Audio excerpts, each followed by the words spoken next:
حبايب تيتا ميمي، ايه حكاية فيلم أولاد رزق تلاتة؟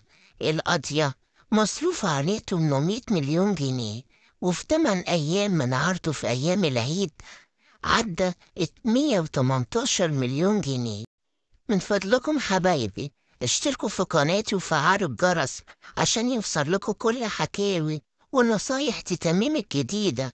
وفيلم أولاد رزق تلاتة بيحكي إن كانوا الإخوات كل واحد منفصل في حياته الخاصة بعيد عن إخواته، وبعد ما تعدي السنين بيقعد شبح من الماضي المظلم على أولاد رزق علشان يجبرهم يرجعوا لحياة الجريمة والسرقة من تاني.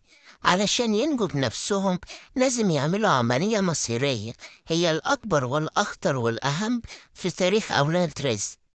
وفيلم أولاد رزق تلاتة بيعتبر من أهم الأفلام المصرية اللي معظم المصريين عايزين يشوفوها، علشان الكل بيتكلم عليه سواء كان بالإيجاب وعاتبه، زي الفنان عمرو دياب اللي شاف الفيلم وقال عليه إنه فيلم عالمي، وفي من اللي بينتقده وانتقد بعض الألفاظ فيه، وانتقدوا إنه في بعض المشاهد الخارجة.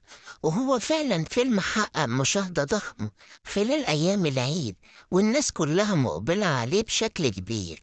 والموسم الثالث اكتسح بنجاح كبير الجزئين الأول والتاني، وفعلا عمل إيرادات ما شافتهاش السينما المصرية والعربية قبل كده من أول العرض الأول للفيلم.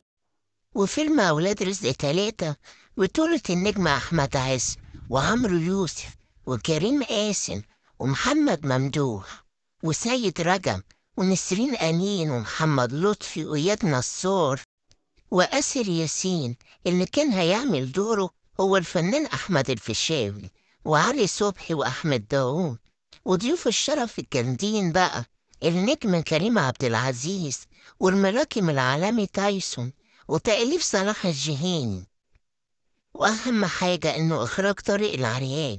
وفيلم أولاد رزق تلاتة القضية القايم برعايته هي الهيئة العامة للترفيه بالسعودية برئاسة المستشار تركي آل الشيخ، وهو اللي صرف عليه 800 مليون جنيه.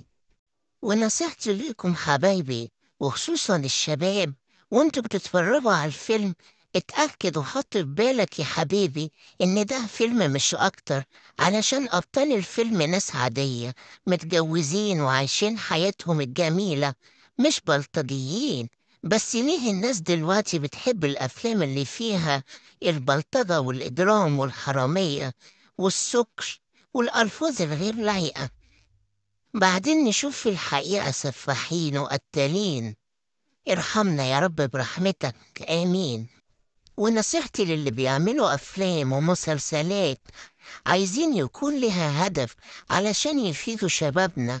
احنا زمان كنا بنسمع ونشوف الأفلام هدافة، يعني مثلا فيلم عروس النيل شفنا فيه آثار مصر الجميلة، وغيرها من الأفلام اللي ليها هدف.